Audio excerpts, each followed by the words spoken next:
had in 2021.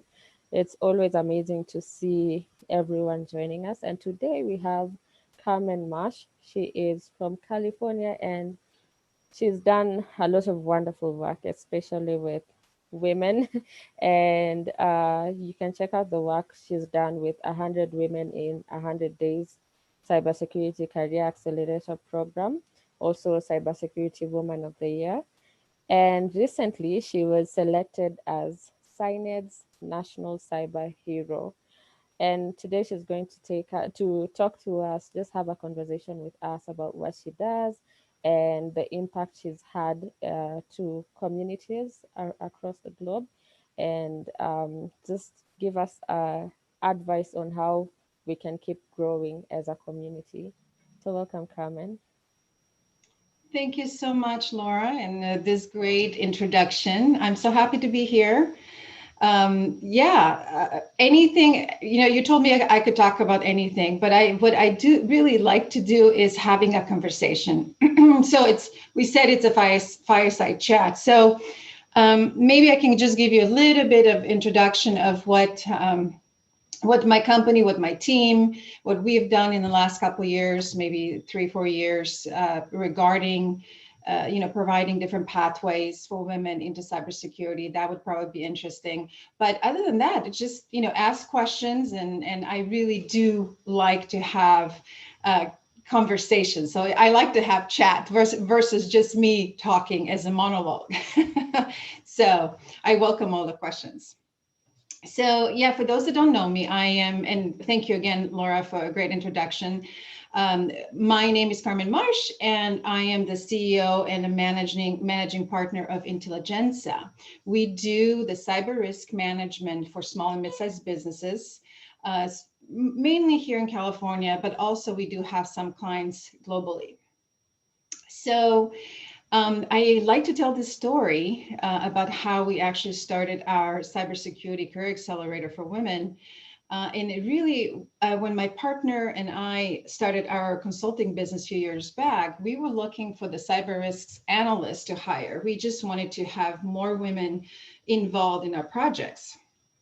So as soon as we posted our job openings, I would tell you 99% were men. We barely got any resumes from women, and that was concerning, especially because when I first started cybersecurity career, it was really information security at that time.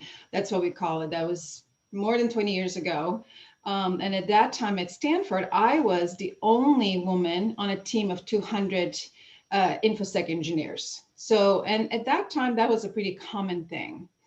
But when my partner and I started looking to hire more women on our projects, it just kind of got me back, in a phase, and we were shocked that there's still not a lot of talent out there, not a lot of women in these jobs per se, or it's just something that I think it was surprising to me at that time, because once you're in the field and you're working for companies, with companies, different projects, I don't think you are too much thinking about those kind of things. But having our own business and wanting to hire more women, it just really, that was a shocking revelation. And at that point, I said, okay, well, let's start talking about this issue.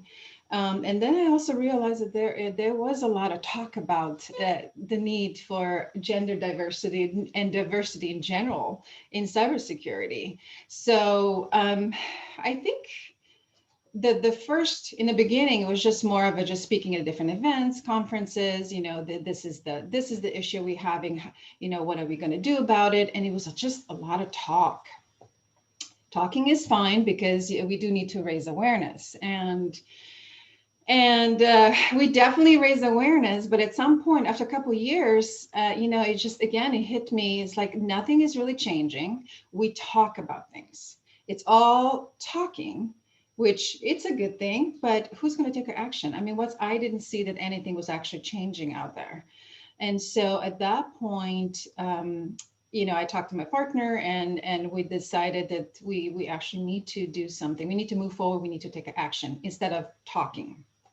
So this is really where the idea of 100 Women, 100 Days Cybersecurity Career Accelerator came about. I announced it on LinkedIn in, I think it was 2018, saying, this is what we're going to be doing. This is the program. We were thinking about what to include in the curriculum, how we're going to get from A to Z, but basically just telling people, look, this is important thing. We need to do it. We need to take action. We actually have to accomplish something instead of talking. At that time, it's kind of interesting.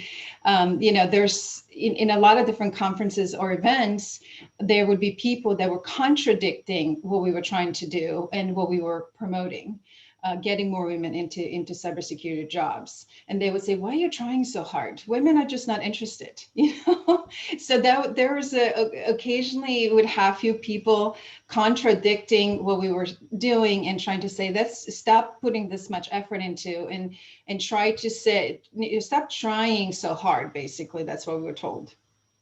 And so after we announced the program on social media, we've got within the first hour, we got 60 women, in my inbox saying, how do I sign up? Let me know.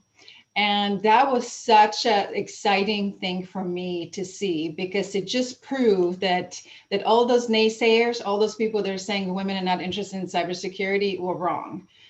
If women weren't interested, they wouldn't be, coming to me. They wouldn't be trying to get to find out how to register and all that. So that was a big plus. But with any program, you also need to have funding. And what I wanted to do is offer this program to women at no cost. Because one of the barriers that women also faced was the cost of education for cybersecurity. And so I didn't want to be just one of those educational entities out there that are, asking for thousands of dollars just to get certain certifications. So I wanted to remove that barrier, and we wanted to offer the program at no cost. But to do that, we need to get funding. And as you probably know, that's not the easiest thing to do. However, I was lucky that one of my LinkedIn connections was Craig Newmark, the founder of Craigslist. And I reached out to him. I told him, this is what we're trying to do. This is how much money we need. This is what we're really trying to accomplish and how important this is. And he immediately said, tell me more, tell me more. And so from that moment on, we were talking almost daily for about 5 months to talk about the details of the programs. He also wanted to kind of see where the beginning of the program is and what the result of the program is going to be, what we're trying to accomplish, and where are those women going to go once they graduate. So we work out those details. And in May of 2019, he gave us the first grant to run the program. So yeah, that was exciting, because now we had the curriculum, we had the partnerships, and we had funding, and we had over 500 registrations for women from women across the world. Really, we had few students. I think he was from Nigeria. I'm not sure if we had anybody from Kenya, but we did have 8 students from Nigeria in our first cohort. So fast forward, we've got several grants from the city of Sacramento here, state of California. So we've trained now 3 or 4 cohorts since 2019, and we're planning to do 300 more students this year. So all is good on that front, and there has been great success of our women getting the jobs in cybersecurity, entry-level jobs. All of our students are from last year. All of our students from one of the cohorts graduated end of 2020. The other one graduated in March of 2021.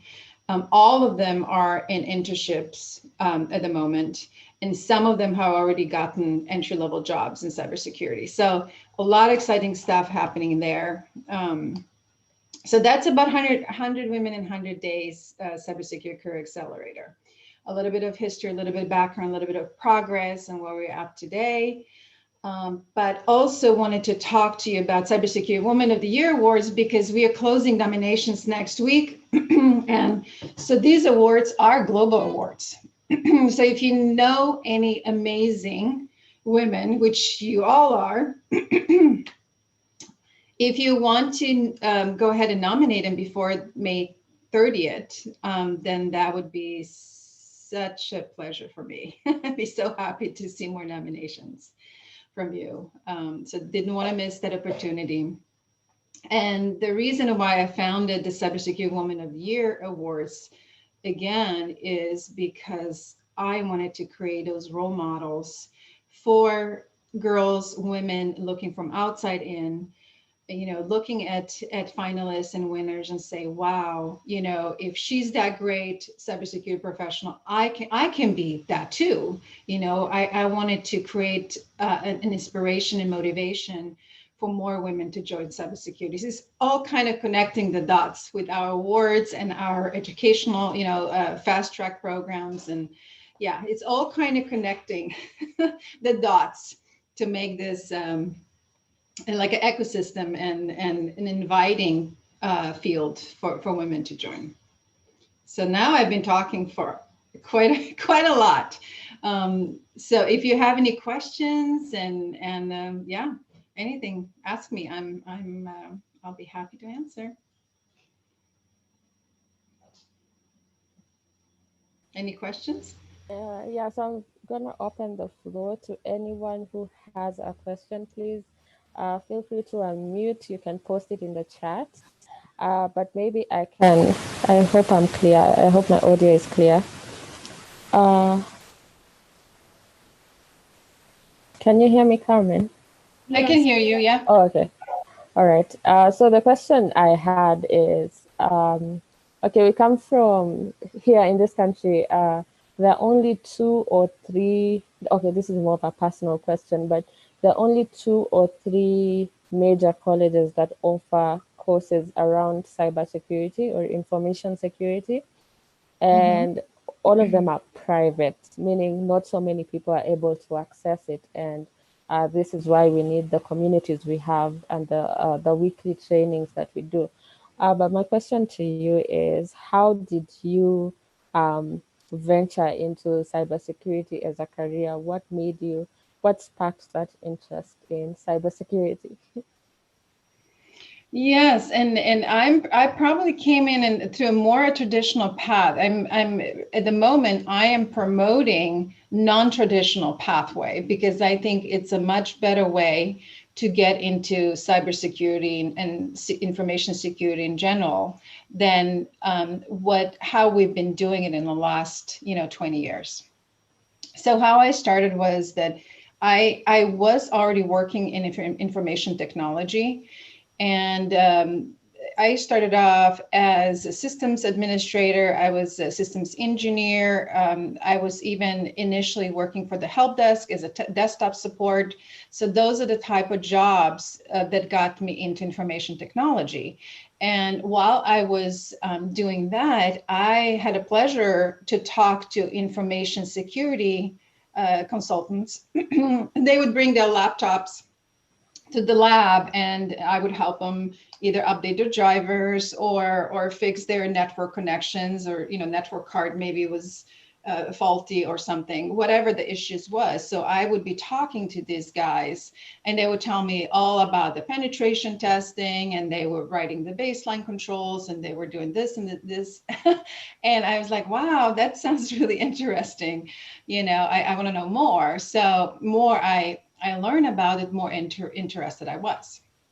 And so when a job opened on information security team, I applied and got into that field that way. So for me, it was kind of traditional because I think a lot of people are in IT first, information technology first, and then they sort of move into security. I don't think that's the only way. And actually, that's a pretty, I mean, it's not a bad way, but I mean, there's so many different ways to get into cybersecurity. That's not the only way. What concerns me today, though, is that when you look at the job descriptions, and even for the entry level job, they're asking for 4 years of experience. They're asking for computer science degree. They are asking for so many things that it's really encouraging, discouraging for somebody who is trying to break into the field. It's very discouraging, and it's not realistic. You cannot get, even somebody who has a master's in cybersecurity, they will not have the experience they're asking for. They don't have 4 years of experience, you know. So it's the industry is making it very difficult for people to break into the field, and that is discouraging. So I'll tell you, I enjoyed every part of my job across the years. And like what I said before, even with women not being interested in cybersecurity, that's absolutely not true. And I'm sure all of you can attest to that, that that's not true. But it is a field that is, it requires continuous education, continuous research, continuous troubleshooting, continuous analysis, right? So those are the things that, if you like doing that, that will always be a plus. And you can see yourself being successful, you know, if you enjoy those things. So I think people that are considering cybersecurity, they have to really think about the things that they enjoy doing. But yeah, that's pretty much, I came through a traditional path to your question, Laura. Um, but there are many, many, many paths to get into the field. Yeah, maybe just a follow-up question because you've mentioned some interesting things, following non-traditional methods, and the advice you've given about constantly researching and keeping up to date with the current affairs. So we come from a country where even though there's a large skills gap, the opportunities to work in cybersecurity are very limited, and so the competition is very, very stiff. And we do have Mhm. a lot of beginners, especially in SheHacks. We work mostly with beginners because we try and give them a platform to learn. As I mentioned, not many institutions offer training in cybersecurity. So my question is, for people hoping to get into the job market, what career advice would you give to them to stay ahead of the pack? Yeah, so one of the things that we start talking about the benefits of pandemic, which is, again, it's hard to see a good in a bad, but one of the advantages that we've seen in the last year is that the job market is being open to everyone across the world. So now you can actually work remotely if you are willing to work on a different time schedule. Basically, if you're in a different time zone, it's maybe a little bit more difficult, but the opportunities have opened up to everyone in the world, right? So that's a big, big, big plus. I would encourage, if you, as you mentioned, where you're at, it's the opportunities are not as many. Um, and but the world going digital and with the world going remote, there are companies across the world that are open to hire remote workers regardless of where they're at. If you can work on their time schedule, they will be opening those positions up. So keep applying and keep building your relationships with everybody globally. The biggest thing I would say is keep building your community, because more connections, more relationships you build. I'll tell you, one of the biggest things for me was building relationships through LinkedIn. And I cannot tell you, I just mentioned one thing before with the Craig Newmark and him investing money. If he wasn't one of my connections, and if I was afraid to reach out to him and talk to him about what I'm doing, this wouldn't have happened. This whole program wouldn't have happened. So I'm saying the same thing for anybody who's looking to find a job in cybersecurity. Make it connections, talk to people. One thing you have to remember too is when you do talk to people on LinkedIn or social media, um, don't instantly like ask for a job, but start building relationship. One of the things that it's I think nobody really likes is when people reach out and instantly ask for something, because I think everybody wants to have a relationship with you before they will help you. And then it's kind of establishing that trust, and if you are building relationship, you're telling them about what you're doing and tell them how, you aspire to do certain things, what you would like to see happen. And you're just having conversation instead of asking just point blank, I need a job. Can you help me find a job? But your community is going to be your biggest chance of finding a job, any job, great job, your favorite job. So that's my advice to you, and staying on top of things. Another good thing from being in pandemic is that there is a lot of free resources. Yeah, it's not the same as being in a classroom, but at the same time, like in a person classroom, I mean, but at the same time, having the free resources, listen in, making notes. And I'll tell you one of the things that I just recently, I was watching a podcast from this guy that really focuses on brains and how we memorize, how we focus. And, he's got a lot of good advice. He said that, the worst part that people do is they do read a book, or they buy a book, but they don't read it, or they listen to the podcast, but they don't make a note. So he says, every time you listen to podcast, make like two different columns. So the first column, you put the things that you've learned that kind of stuck with you. And the second thing is, how are you going to implement things that you've heard that are really good into your daily routine or weekly routine, whatever you want to call it. But it works. And this is how you do the self-growth. This is how you grow professionally. This is how you grow as a person. So if you are attending online free webinars, they are, I think even SANS has some free classes. There's a lot of different institutions or even schools that offer summer boot camps that are free and accessible to everybody. So I would sign up for as much as you can, but at the same time, make it an actionable, learn whatever you learn, but also come up with your own action list of how you're going to add that to your, whether it's a routine or something that is going to matter to you, not just listening, but actually putting in practice. Let's see. I see somebody has a question here. John has asked, how exactly did you go about building a cybersecurity consultancy firm? And how did you build a reputation? Also in terms of getting clients and the like. Absolutely. So typically with the consulting is, and you'll see anybody who has started a consulting company, it comes typically after years of actually working with the companies. I've been working with corporations for close to 20 years before I started my consulting business with my partner. So it does help to go out there and work on different technologies. It helps to work with different companies, because you learn how to work with people. You have exposure to different type of projects.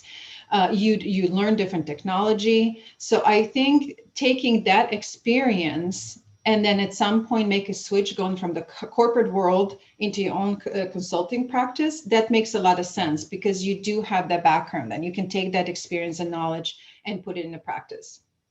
As far as building the client base and building the just the practice itself, is it does take a lot of work. I remember our first year was really just building our processes and policies and building relationships. I will tell you, if you look at my calendar for the first year, I would have 10 meetings every single day on my calendar. New people, not people that I know in that I already know in the community, but it was anybody that wanted to talk to me.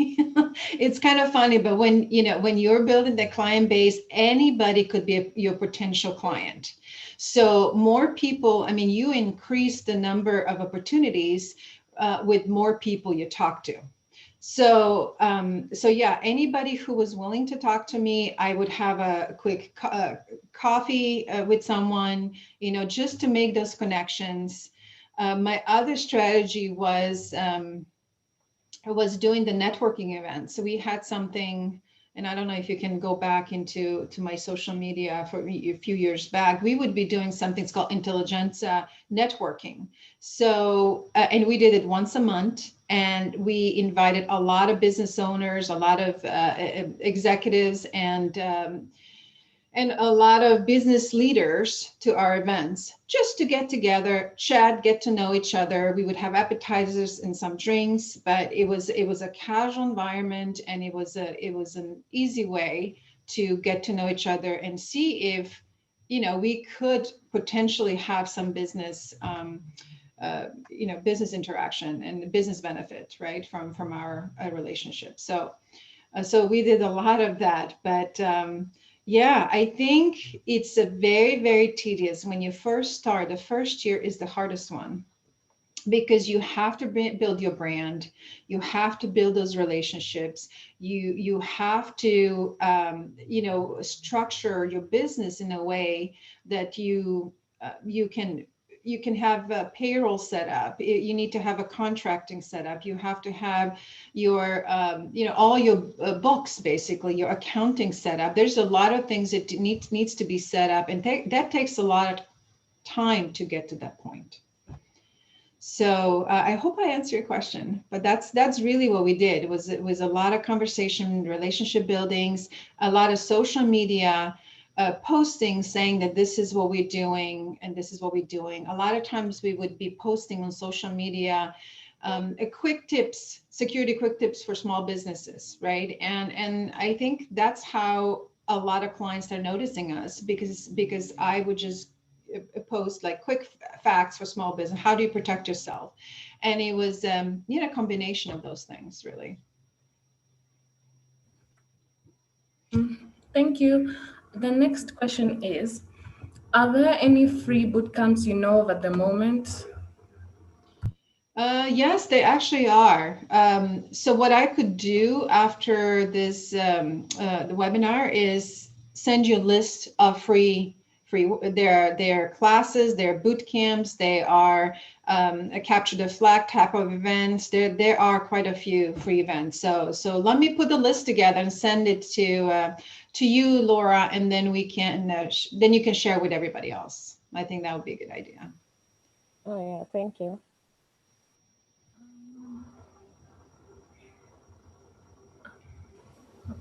I think I have an additional question. Having cybersecurity is a very diverse field, and let's say I'm a student who is still learning, who wants to pick a field to study rather, how best can you recommend in a strategy in which you can move forward to pick a learning path and proceed on to studying it and having expertise around the same field? Okay, I hope I understand the question. So yeah, it's a very diverse field, and sometimes it's hard to know which direction you're going to take, especially if you are a beginner and you're starting to look around. And I think that's one of the things when we built our program is we knew that there are multiple, that if you think about it, and I think a lot of people don't know, there are, let's see, there are about 45 different categories, job categories in cybersecurity, which is mind-blowing. That there's about 150 different types of roles within those job categories. So if that's not stressful enough when you're actually looking to enter the field, is there's definitely not just a technical path. There's a more technical path, and there's more administrative. That's what we call it. And so our program actually has two different paths. And I want to talk a little bit about that. So the technical path really is, the security engineering, penetration testing, threat intel. I mean, there's a lot of those kind of jobs that do require more technical background, and we have the path for that. We have the certifications that specifically are tailored to support the technical path. But then we also have one that it's the training that trains you for jobs like project management in cybersecurity, or account executive, or sales or marketing, because that's also quite in demand. All of those jobs are required in cybersecurity as well. So we do have two different paths. And the way we design our curriculum too is from the hiring manager's perspective.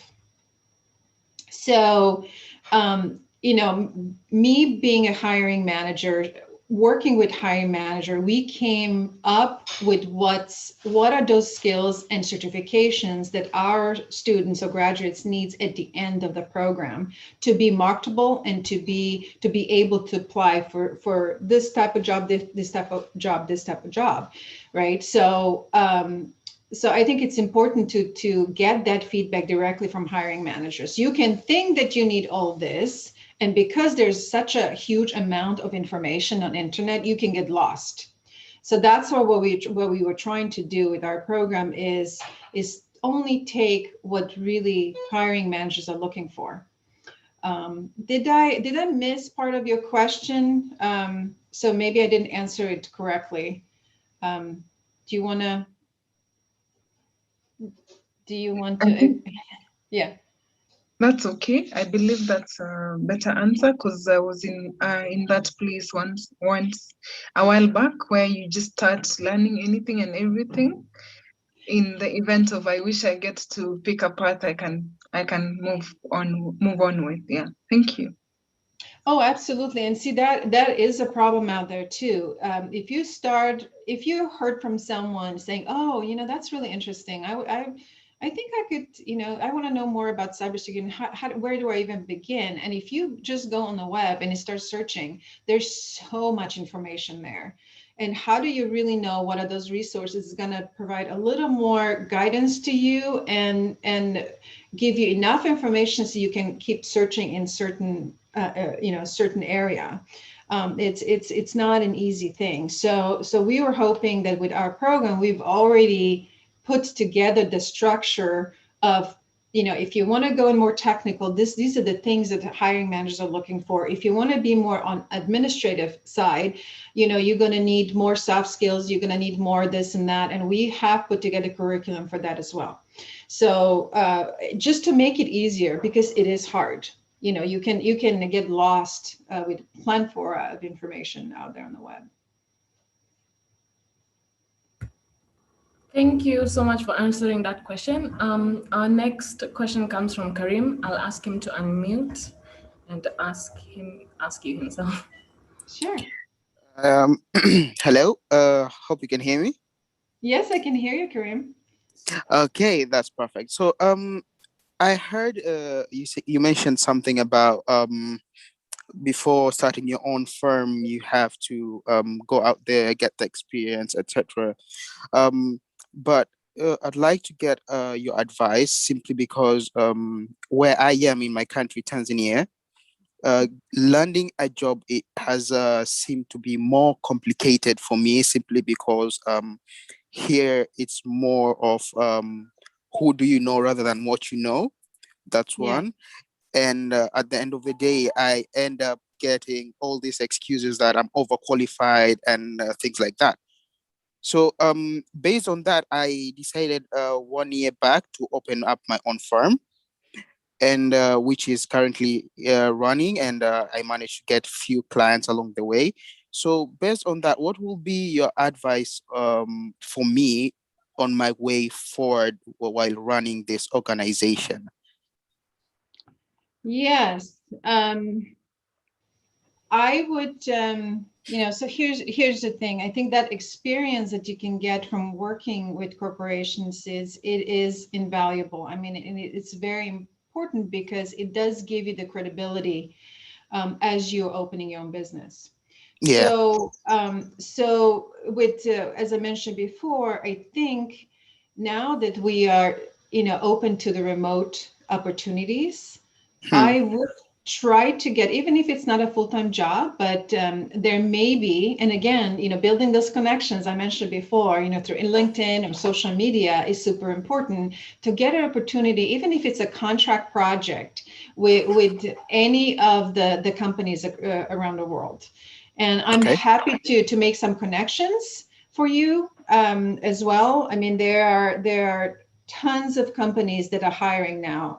It seems like last year was it slowed down a little bit, but now Yeah. there are a lot of companies are hiring. So even if you had even if you had few projects with different companies, even if they're contracts, like I said, I think it Yeah. would give credibility to your company, because then you can say, you can actually demonstrate, you can show, you can put it on your website, you can say that, yeah, I've done all of these different projects with different companies, and this is my background. Believe me, I'm going to do a great job for you, kind of thing. Okay. So I would still try to find even just the contracting type of projects, if possible. Okay. Yeah. I've been actually doing that, and along the way, I've managed to get some few, and also like writing technical reports on my website.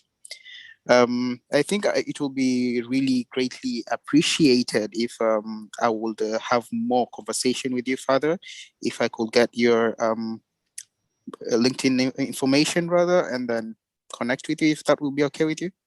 Absolutely. Yes. I will share all of my informations and the contact info, and I'm happy to make introductions. So let me know, what you're looking for and who you would be, what companies, even if you want me to, I can make some introductions to different companies you've been looking for to work with. Okay. And then you can take it from there. Just keep building those relationships, after we do the introduction. I think that's a good way to do it. Hmm. Okay. Thank you. Yeah, my pleasure. Okay. Michael has asked if you could share your program in the chat. Yes, I can. Let me see if I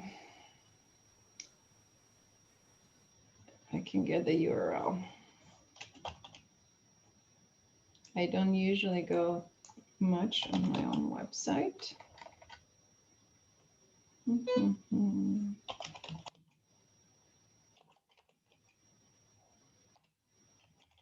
Meanwhile, if you have any more questions, please feel free to raise your hand or write them in the chat box.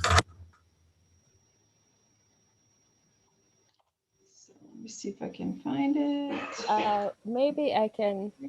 Yeah. I got it. I found it here. It comes the first thing on the search. So here it is. But if you look at, I see that Laura actually put United Cybersecurity Alliance.org has all of our programs, including programs that are open to everyone. We did a special program last year for those that lost their jobs during COVID. So yeah, and we included, it was both men and women, so it was open to everybody. We had students from 17 years old to 62, and it was just anybody and everybody who wanted to learn about security. So it's called SAC Cares, and if you go to our website, all the way in the top in a chat, Laura I think put in the our two different URLs there, one to our consulting company and the other one to all of the nonprofit events that we're doing. So that one includes both 100 Women in 100 Days Accelerator and SAC Cares Accelerator and High School Accelerator. So it has all of our events, including Cybersecurity Woman of the Year and Ally of the Year awards, cyber salons, our global CISO town halls, and include cybersecurity events. So yeah, you can find all of them on there. They're all linked in there. Thank you for that. I'll be handing over to Laura now. Okay. Very good. Thank you. Yeah. So I think there are no more questions, but if you do have any questions for Carmen, I'm going to share her LinkedIn. And yeah, so you can connect with her on LinkedIn. Karim, I'll definitely share that with you. Maybe as we close, I have one more question from Stella. She sent it to me.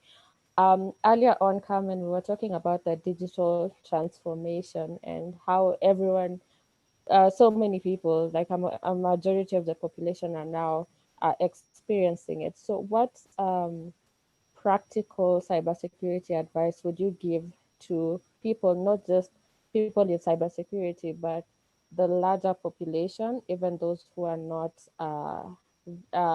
in tech? What advice would you give them as we transition into uh, a digital age? Yeah, so it sounds like we're talking about the cybersecurity awareness, and like a Yeah, practical things that people can do to stay safe and secure. I think there's a lot of basic things, like, clicking on the links, for example, is one. And I think most people already know those are very, very basic things, but are super, super important because we are so used to with technology clicking on everything. And there are ways to actually see where the message is coming from. And, sometimes I get surprised that people still don't check where is it from, and actually get seeing if the from is legit. You can actually tell that it's a little off, even if it says it's from the same company. You can still tell that it's not quite legit. So that's really so basic. Um, and of course, everything from the firewall, making sure that you have your increased security on your computer. Don't use the public Wi-Fi's. I mean, those are some of some of the very, very basic things, but it will help us stay away from data breaches and getting bad actors into our systems, for sure. you know they are websites that offer very, very, they're free, but they are cybersecurity awareness programs that you can even share if you have a consulting company, if you have your own company, or even if you want to send it to your family members to stay safe. Very, very, very easy and very solid advice to go through that. It's almost like a cybersecurity awareness training you go through, but it's free of cost. I think it's valuable to spread the word and send that to people, anybody that in a family or your friends, and that's the way we all take care of each other, and make sure that even the basic security measures are in place for us, if that makes sense. yes, it does. I think Karim, you had a comment. Oh, yeah, I did have a comment in terms of what everything that Carmen had said is, I'll say, is actually true. Um, Especially in terms of when guys are trying to connect with, I should say, the well successful people who you're looking out for, rather than just going straight forward and like, hey, I'm looking for a job. Can you please hand me out a job or help me find a job? It will be better to first of all connect at an individual level, get to know the person, what their interests are, what do they enjoy doing, etc. That's very important. And then another thing that I managed to learn along the way while you're looking for clients, which I had to learn the hard way, is whenever you're looking for clients, you're supposed to talk their language.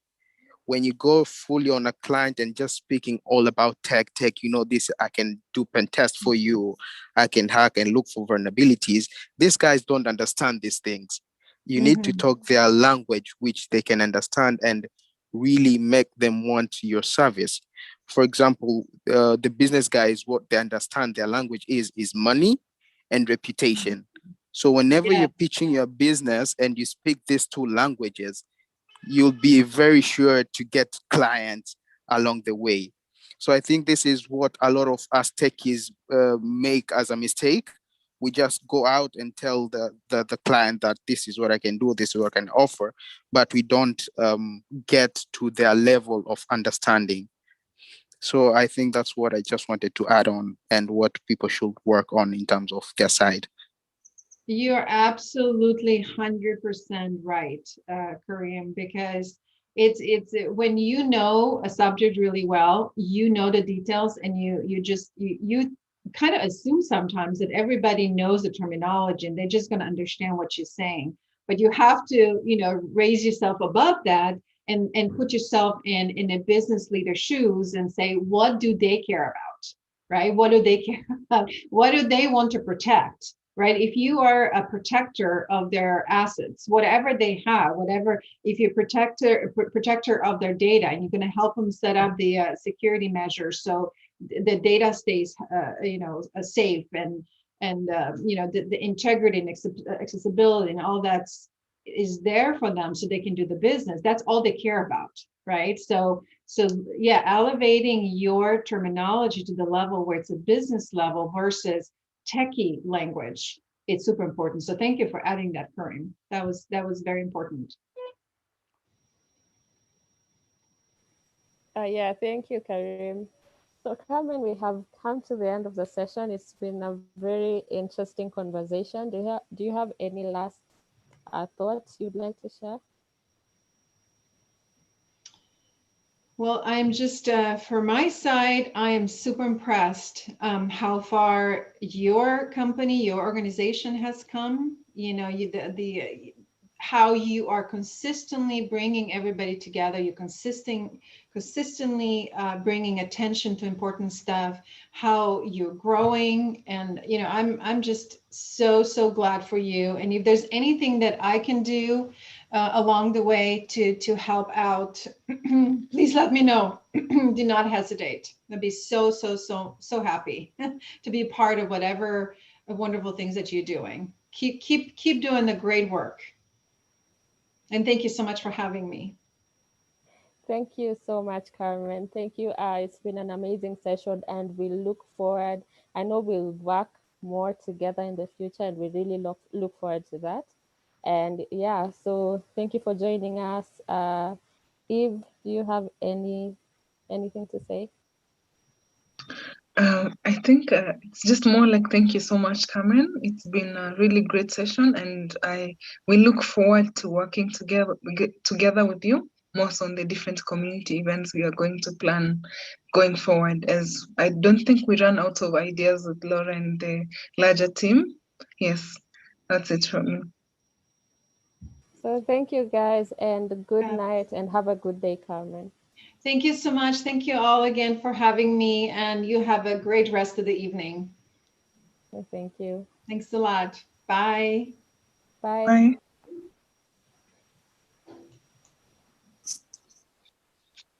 Do I end the meeting for everyone? Yes. Sorry.